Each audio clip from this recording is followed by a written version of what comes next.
I will talk about how can you disable account information notifications on your YouTube TV app. We're going to figure out the solution on how you can do that on your app.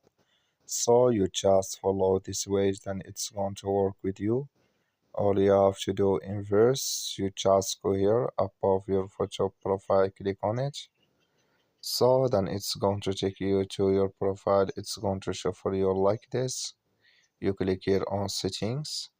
You come to next step here. It's going to show for you like this. Then you click here on notifications. So you come here to account information, click in this sign or this color.